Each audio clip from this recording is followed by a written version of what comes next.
আচ্ছা, আপনার জমি শিল্পের জন্য আগামী দিনে শিল্পের কাজে আপনার জমি ব্যবহার করতে সরকার কি আপনার জমি জোর করে নিতে পারে, না কৃষকের সম্মতিতে আপনার জমি অর্থাৎ কৃষকের জমি নেওয়ার ব্যবস্থা করা হবে?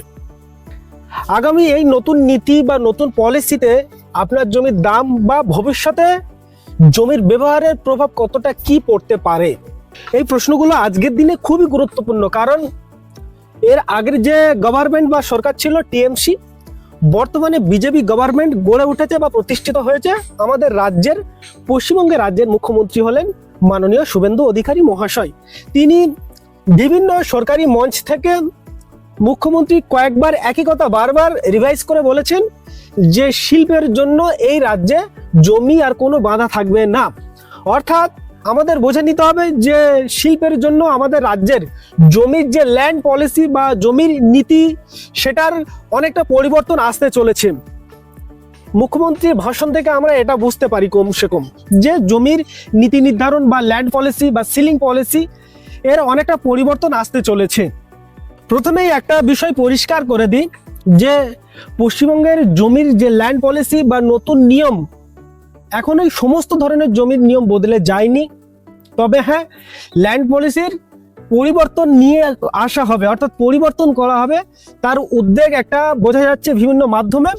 তবে এখনই আমাদের সোশ্যাল মিডিয়া অর্থাৎ ফেসবুক বা ইউটিউব বা অন্যান্য যে সমস্ত মিডিয়া রয়েছে সামাজিক মাধ্যম, সেখান থেকে যদি আপনারা খবর পান বা নিউজ দেখেন যে পশ্চিমবঙ্গের জমি জায়গার পুরনো যা কিছু নিয়ম কানুন ছিল, যা পলিসি বা নীতি ছিল, সমস্ত কিছু বদলে গেছে, না এমনটা না।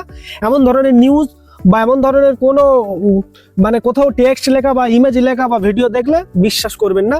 সম্পূর্ণ এখনো কিছু বদলে যায়নি, নতুন কিছু ল্যান্ড পলিসি নিয়ে আসা হবে সেই উদ্যোগ চলছে, সেটা আমরা মুখ্যমন্ত্রীর ভাষণের মাধ্যমে বুঝতে পারছি।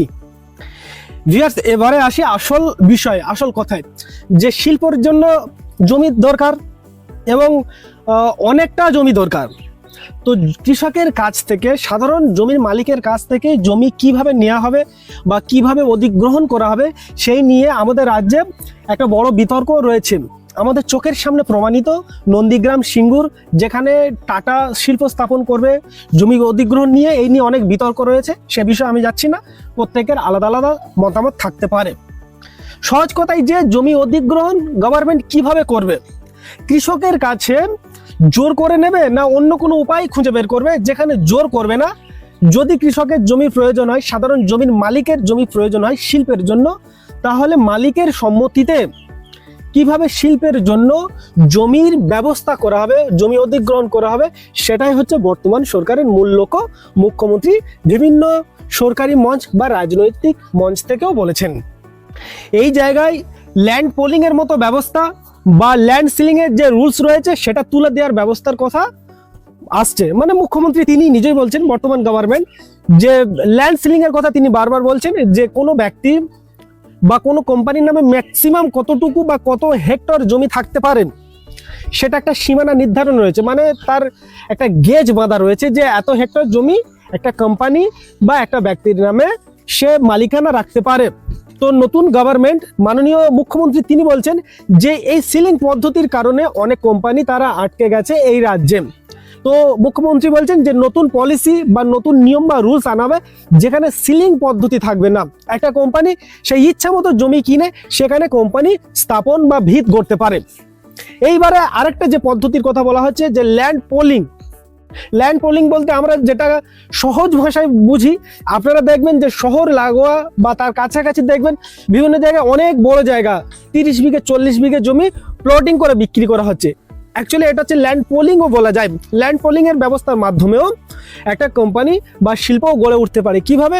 যেখানে 2 কাঠা 4 কাঠা 5 কাঠা জমি, এইভাবে অনেকগুলো জমি ক্রয় করে, অনেক চাষির কাছ থেকে জমি ক্রয় করে সেই জায়গাটা তার একদম ম্যাপ ট্যাপ একদম চেঞ্জ করে নেওয়া, তার একটা সুন্দর পরিকাঠামো গড়ে তুলতে হবে। সেখানে রাস্তা হবে, ড্রেনেজ হবে, ইলেকট্রিসিটির ব্যবস্থা হবে, একটা শিল্পের জন্য যা কিছু প্রয়োজন। এইভাবে অনেকগুলো জমি একসঙ্গে পাশাপাশি রেখে তার পুরো চিত্র পরিবর্তন করে দেওয়া, এটা হচ্ছে ল্যান্ড পোলিং। এই ল্যান্ড পোলিং এর মাধ্যমে এই প্রসেসে এসেও একটা শিল্প প্রতিষ্ঠিত করা যায় বা গড়ে তোলা যায়।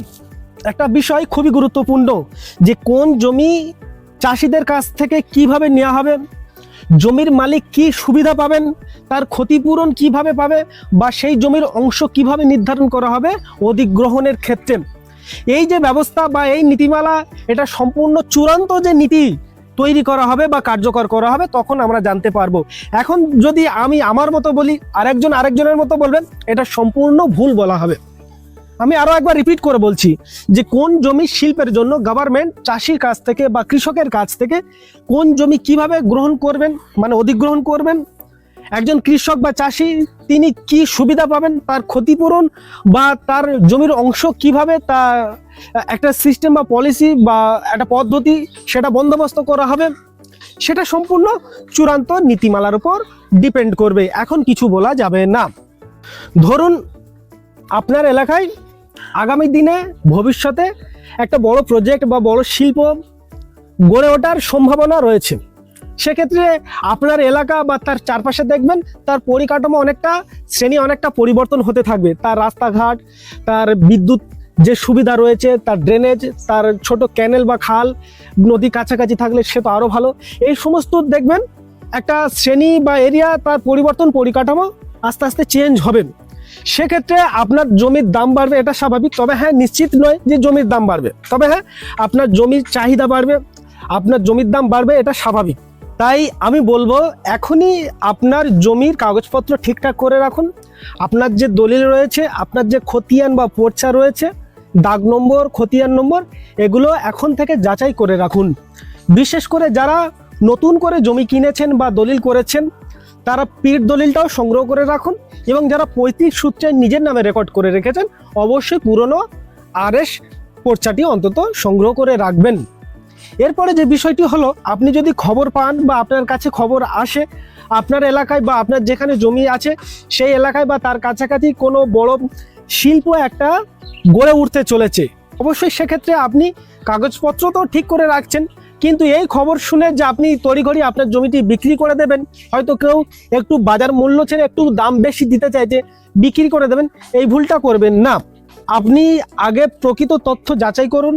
যদি কোনো রকম আপনার কাছে নোটিশ আসে, তবেই আপনি কনফার্ম হন যে আপনার যে জমি বা যে বাসস্থান রয়েছে সেই কাছাকাছি বা আশপাশে একটা শিল্প গড়ে উঠতে চাইছে, আপনার জমিটি ওই কোম্পানি নিতে চাইছে বা গভর্নমেন্ট অধিগ্রহণ করতে চাইছে, তবেই আপনি ডিসিশন নেবেন যে কেমন কি দামে বিক্রি করবেন, তার আগে নয়। সবশেষে আমি আবারও বলছি, এই ভিডিওটি যে টপিক নিয়ে বা যে বিষয় নিয়ে আমি আলোচনা করছিলাম, যে আমাদের রাজ্যে নতুন গভর্নমেন্ট বা সরকার প্রতিষ্ঠিত হয়েছে, গড়ে উঠেছে, সেখানে শিল্পের কথা বারবার বলেছে বর্তমান সরকার, নতুন মুখ্যমন্ত্রী মাননীয় শুভেন্দু অধিকারী মহাশয়।